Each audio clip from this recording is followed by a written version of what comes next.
नमस्कार सर्वांना. सर्वप्रथम श्री स्वामी समर्थ.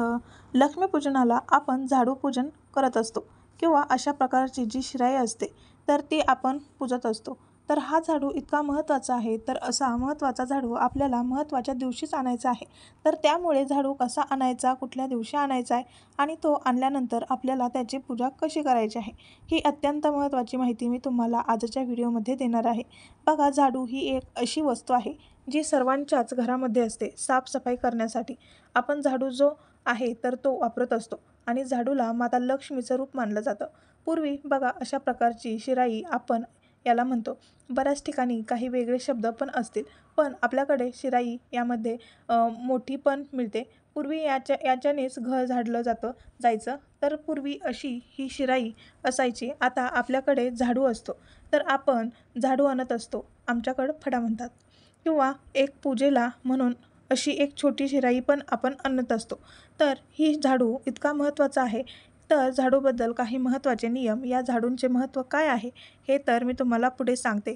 पण हा महत्त्वाचा झाडू आपल्याला धनत्रयोदशीच्या दिवशी आणायचा आहे.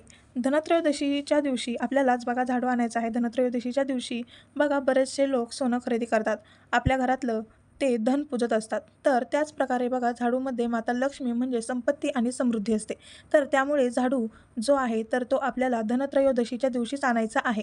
तुम्ही सकाळी आणा, दुपारी किंवा रात्री आणा, संध्याकाळी आणा चालेल. घरातल्या स्त्रीला त्या दिवशी समजा मासिक धर्म असेल तर इतर कोणी आणून तो पूजला लक्ष्मी पूजनाच्या दिवशी तरी पण चालेल. पण लक्ष्मीपूजनाच्या दिवशी आपल्याला झाडूची पूजा करायची आहे. पण हा झाडू जो आहे तो तुम्हाला धनत्रयोदशीच्या दिवशी आणायचा आहे. तुम्ही म्हणाल, ताई माझ्याकडे मी नवीन झाडू आधीच आणून ठेवला आहे वगैरे, आणलेला असेल. आपल्याला बघा वर्षभर झाडू लागतच असतात. तरी तुम्ही धनत्रयोदशीला एक छोटा झाडू आणा. जमल्यास ही छोटी शिराई बघा, जेव्हा आता दिवाळीचं सगळं बाजारामध्ये आलेलं आहे, ही छोटी शिराईसुद्धा तुम्हाला मिळते. तुम्ही ही सुद्धा आणू शकतात. अत्यंत महत्त्वाची गोष्ट आहे बघा, झाडूमुळे घरातली घाण जी आहे तर ती बाहेर पडत असते. स्वच्छता, पवित्र आणि संपत्ती मग आपोआप यायला लागते. कारण जिथे स्वच्छता तिथे माता लक्ष्मी असते. स्वच्छता आणि पवित्र यांच्यामुळे घरातली जी दारिद्र्य, गरिबी, रोगराई जी आहे तर ती दूर होते आणि माता लक्ष्मीचा मग गृहप्रवेश होतो. आर्थिक अडचणी दूर होतात. त्यामुळे या झाडूला खूप महत्त्व आहे आणि या झाडूला मग महत्त्वाच्या दिवशीच आणायचं आहे. घराच्या सुख समृद्धीमध्ये झाडूचा खूप महत्त्वाचा सहभाग असतो. त्यामुळे या झाडूची आपण काही काळजी घेतलीच पाहिजे. झाडू जी आहे तर तो सकारात्मक ऊर्जा आणतो आपण आपल्या घरामध्ये. तर त्यामुळे हा झाडू आपल्याला धनत्रयोदशीच्याच दिवशीच आणायचा आहे. बघा, आपण बघितलं असेल, कधीतरी झाडूला चुकून पाय लागला तर आपण पाया पडतो. किंवा आपण लहान असताना ऐकलं असेल की आपली आई वडील झाडूला पाय लागला का म्हणायचे, झाडूच्या पाया पड. का बरे? कारण झाडू जे आहे तर ते माता लक्ष्मीचे एक रूप असतं आणि म्हणून लक्ष्मीपूजनाच्या दिवशी पूजेमध्ये आपण झाडूची पूजा करत असतो. आणि लक्षात ठेवा, लक्ष्मीपूजनाच्या दिवशी तर आपण झाडू आणल्यानंतर पूजा करणारच आहे. पण तुम्ही वर्षभरसुद्धा कधीही तुम्ही झाडू आणलात तरी झाडूंची पूजा करायची आहे. तर हा झाडू जेव्हा तुम्ही धनत्रयोदशीला आणाल तर त्या दिवशी तुम्हाला तसाच तो ठेवायचा आहे. मग लगेच एखाद्या दिवसाने लक्ष्मीपूजन येत असतं. तर तुम्हाला काय करायचं आहे, झाडूला तुम्हाला हळद कुंकू अक्षता अर्पण करायचे आहे आणि या झाडूला तुम्हाला कलावा बांधायचा आहे. कलावा म्हणजे जो लाल आणि पिवळा धागा आपण हातामध्ये बांधत असतो, तर तो कलावा तुम्हाला बांधायचा आहे आणि त्यानंतर मग हा झाडू जो आहे तो तुम्हाला वापरायला सुरुवात करायची असते. बघा, धनत्रयोदशीच्या दिवशी बरेच असे लोक भांडी खरेदी करत, सोनी खरेदी करत असतात, अशा गोष्टी खरेदी करतात. मग हा झाडू काय आहे, हा पण लक्ष्मीचंच एक रूप आहे. तर त्यामुळे नाही काही तुम्ही खरेदी केलं तरीही चालेल, पण झाडू जरी खरेदी केलं ना तरीसुद्धा खूप त्याचं पुण्य मिळेल. त्या दिवसाचं पूर्ण फळ तुम्हाला मिळेल. म्हणून धनतेरस किंवा धनत्रयोदशीच्याच दिवशीच तुम्हाला ही खरी लक्ष्मी घरी आणायची आहे. आता तुम्ही म्हणाल की ताई, मग याचा नंतर वापर, समजा अशी छोटीशी शिराई आणली तर याचा नंतर वापर काय करायचा? आता बघा, हे जे आहे ना, मी देवाऱ्यामध्ये काही धूळ वगैरे झाली असेल तर ते स्वच्छ करण्यासाठी याचा वापर करते. किंवा अजून एक छोटी माझ्याकडे आहे. तर खिडकीच्या बघा ज्या प्रिल्स वगैरे असतात, जिथे घाण तिथे झाडूने नाही स्वच्छ होत, तर याच्याने सुद्धा एकदम स्वच्छ होतं. किंवा किचन टेबलवर आपण झाडूने नाही झाडू शकत, तर एक वेगळी अशी छोटी शिराई तुम्ही आपण डायनिंग टेबल जो म्हणतो, ज्यांच्यावर जेवण करतो, तर ते तुम्ही झाडण्यासाठी याचा वापर करू शकता. अशा प्रकारे बघा, आपण पूजेसाठी याचं महत्त्व आहे. मग त्याचा वापर कसा करायचा हे बरोबर आपण शोधून काढू शकतो. आणि बघा, आपण या झाडू जो आणलेला आहे, तर त्याच्यामुळे आपण घर झाडतो असतो, घरातला कचरा काढत असतो, लक्ष्मी बाहेर काढत असतो. तर त्याच्यामुळे हा महत्त्वाचा झाडू महत्त्वाच्याच दिवशीच तुम्हाला आणायचा आहे. या झाडूबद्दल अजून काही महत्त्वाच्या गोष्टी तर त्या मी तुम्हाला सांगते. बघा, घरामध्ये जर झाडू आपण ठेवला नाही, झाडू आपण घरामध्ये ठेवत नाही आहे, तर घरामध्ये नकारात्मक ऊर्जेचा प्रभाव जो आहे तो वाढायला लागतो. तर त्यामुळे झाडू जो आहे, एक तरी झाडू आपल्या घरामध्ये असलाच पाहिजे. यानंतर वास्तुशास्त्रानुसार पूजा घरामध्ये म्हणजे देवघरामध्ये, त्याच्यानंतर स्वयंपाकघरामध्ये किंवा बेडरूममध्ये झाडू ठेवणं हे चुकीचं मानलं जातं. घराच्या उत्तर पश्चिम किंवा पश्चिम दिशेला तुम्ही झाडू जो आहे तर तो ठेवलेलं अधिक उत्तम असतं. घराच्या ईशान्य किंवा दक्षिण पूर्व दिशेला म्हणजे दक्षिण आणि पूर्व दिशेचा जो कोपरा आहे तर तिथे तुम्हाला झाडू ठेवायचा नाही आहे. त्यानंतर अजून महत्त्वाचं म्हणजे बघा, झाडू आपण वापरल्यानंतर कधी पण असा उभा सरळ ठेवायचा नाही. आपण काय करतो, घरात धरायचा भाग खाली आणि झाडण्याचा भाग वरती असा उभा ठेवतो. झाडू नेहमी तुम्हाला झोपून ठेवायचा आहे. जर तुम्ही झाडू उभा करून ठेवत असाल तर तुमच्या आयुष्यामध्ये अडचणी यायला लागतात. त्यामुळे या नियमांचं तुम्ही नक्की पालन करा. झाडू हा अतिशय महत्त्वाचा असल्यामुळे झाडूंबद्दल काही नियमसुद्धा आपल्याला पाळायचे आहेत. आणि झाडू हे धन आणि ऐश्वर्याचं एक प्रतीक आहे, लक्ष्मीचं एक प्रतीक आहे. त्यामुळे झाडूला कधीही पायाने स्पर्श करायचा नाही, तो ढकलायचा नाही. लहान मुलं बघा, त्यांना माहीत नसतं, त्यामुळे त्यांना तुम्ही लहानपणापासूनच सांगा की नाही, झाडूला पाय लागला पापा कर, पाया पड, असं आपण त्यांना सांगायचं. कारण यामुळे झाडूला पाय जर लागला तर देवी लक्ष्मी जी आहे तर ती नाराज होऊ शकते. आणि मग लक्ष्मी माता नाराज झाली की तुम्हाला माहिती आहे, आर्थिक अडचणी, त्यानंतर कर्ज वाढणं वगैरे यांसारख्या सगळ्या गोष्टींना आपल्याला सामोरं जावं लागतं. म्हणून असं चुकून तर झालं नाही पाहिजे. अगदी मनोभावे झाडूला तुम्ही नमस्कार करायचा आहे, माफी मागायची आहे. आता माता लक्ष्मीची यानंतर दुसरी गोष्ट म्हणजे झाडू समजा आता धनत्रयोदशीला तर तुम्हाला खरेदी करायचा आहे.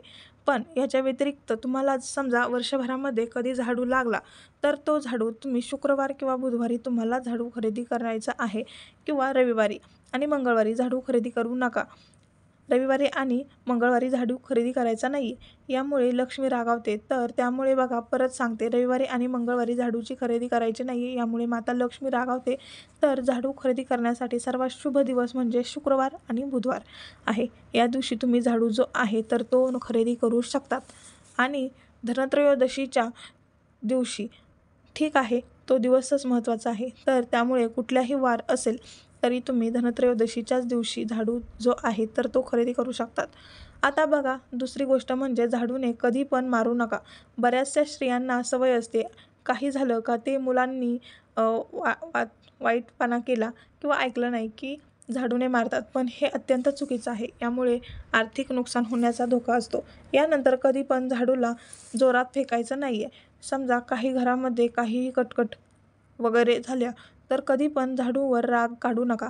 झाडू हा डायरेक्ट माता लक्ष्मीशी संबंधित असतो. त्यामुळे आपण लक्ष्मीला जोरात फेकून देतोय म्हणजे याचा अर्थ काय ते तुम्हीच समजा.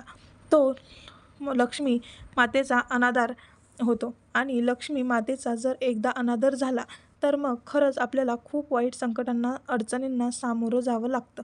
यानंतर दुसरं महत्त्वाचं म्हणजे की ताई, झाडू जुना झाल्यावर ते काय करायचं? तर समजा झाडू जुना झाला असेल तर तुमची बिल्डिंग असेल, तुम्ही बिल्डिंगमध्ये जिना झाडण्यासाठी वगैरे देऊ शकतात किंवा तुम्ही तुटलेला झाडू वगैरे वापरू नका. तो तुम्ही एखाद्या झाडाजवळ टाका. वगैरे नका. झाडू कधीही जाळायचा नसतो, लक्षात घ्या. आणि झाडू तुटला वगैरे तुम्ही एखाद्या झाडाजवळ टाका. किंवा बघा, पाल्यापाचोळा उचलणारी पण गाडी येते, तुम्ही झाडाजवळ टाकला तरीसुद्धा ते लोक तिथून उचलून घेऊ शकतात. किंवा तुम्ही चांगला असेल पण तुम्हाला नवीन वापरायचा तर तुम्ही बिल्डिंगच्या झाडाखाली झाडायला किंवा पार्किंग वगैरे असं तुमचं काही असेल बाहेरच्या साईडला तर तिथे तुम्ही त्याचा वापर वापरण्यासाठी करू शकतात. यासोबतच बघा, तुम्हाला माहीत असेल की तुम्ही नवीन घर घेतलं आणि तुम्हाला त्या घरामध्ये राहायला जायचं असेल तर तुम्हाला नवीन झाडू घ्यावा लागतो, म्हणजे जुना असेल तो पण तुम्ही सोबत नेऊ शकतात, पण तुम्हाला नवीन झाडू नवीन घरामध्ये प्रवेश करताना तो घेऊन जावा लागतो. यानंतर दुसरी गोष्ट म्हणजे बघा, काही अजून महत्त्वाच्या गोष्टी सांगते. असं मी सांगितलं की झाडू कधी पण उभा ठेवायचा नाही आहे, तुम्हाला त्रास सहन करावा लागतो. त्यानंतर कधी पण तुटलेला झाडू वापरायचा नाही. खराब झाडू जो आहे तो तुम्ही लगेच बदला आणि रात्रीच्या वेळेस कधी पण झाडू मारू नका. घर घाण झालेला आहे, तुम्ही केर काढून तो साईडला तुम्ही ठेवा, तो केर फेकू नका. तुम्ही अगदी तुम्हाला गरज पडत असेल तरच तुम्ही रात्री संध्याकाळी घर झाडायचा आहे, कारण संध्याकाळी तिन्ही सांजेची वेळ माता लक्ष्मी घरी येण्याची वेळ असते आणि आपण जर घर झाडून सगळं बाहेर टाकून देत असू तर ते अतिशय वाईट आहे. त्यामुळे लक्ष्मी नेहमी लक्षात ठेवा की यासोबत अजून बघा, घरातली एखादी व्यक्ती बाहेर गेल्यानंतर लगेच तुम्ही झाडू मारू नका. किमान तुम्हाला 15-20 मिनिटानंतर अर्ध्या तासानंतर केर काढायचा आहे. आणि अजून एक महत्त्वाचं, रात्री झोपण्यापूर्वी शक्यतो तुम्ही झाडू जो आहे तो मुख्य दरवाजाच्या मागच्या बाजूला तुम्ही ठेवून मग तुम्ही झोपा. यामुळे रात्रीच्या वेळी नकारात्मक ऊर्जा घरामध्ये प्रवेश करत नाही. बघा, रात्रीची जी वेळ असते म्हणजे ब्रह्ममुहूर्तांच्या आधी साधारणतः रात्री 12 वाजेपासून ते 3-3:30 वाजेपर्यंत वगैरे हा काळ जो आहे, या काळामध्ये नकारात्मक शक्ती जास्त जागृत असतात आणि त्या आपल्या उंबरठ्यावर येऊन ठेपलेल्या असतात. म्हणून बघा, मी सांगते की उठल्या उठल्या आपल्याला उंबरठ्यावर पाणी शिंपडायचं असतं. हे का, तर ती नकारात्मकता आहे ती धुतली जाते, आपल्या घरामध्ये येत नाही. म्हणून तुम्ही रात्री झोपताना जर झाडू मुख्य दरवाजांच्या बाहेर ठेवला तर ती नकारात्मकता जी आहे तर ती तुमच्या घरामध्ये प्रवेश करत नाही. मग परिणामी घरामध्ये चांगलं वातावरण राहतं, आनंदाचे दिवस येतात. तर असा हा झाडू अत्यंत महत्त्वाचा आहे. खूप छोट्या छोट्या गोष्टी मी तुम्हाला सांगितल्या आहेत झाडूबद्दलच्या. आणि झाडू जे आहे साक्षात माता लक्ष्मीचं रूप असल्यामुळे आपल्याला झाडू धनत्रयोदशीच्याच दिवशी, धनतेरसच्या दिवशीच घरी आणायचं आहे. तर आजचा व्हिडिओ तुम्हाला कसा वाटला मैत्रिणींनो, नक्की सांगा. आणि लक्ष्मीपूजनाला त्यांची आपल्याला पूजा करायची आहे, तर ही अत्यंत महत्त्वाची माहिती मला तुमच्यापर्यंत पोहोचवायची होती. माहिती आवडली असेल तर व्हिडिओला लाईक करा, शेअर करा, आपल्या चॅनलला सबस्क्राईब करा आणि कमेंटमध्ये जय माता लक्ष्मी, श्री स्वामी समर्थ लिहायला विसरू नका. धन्यवाद.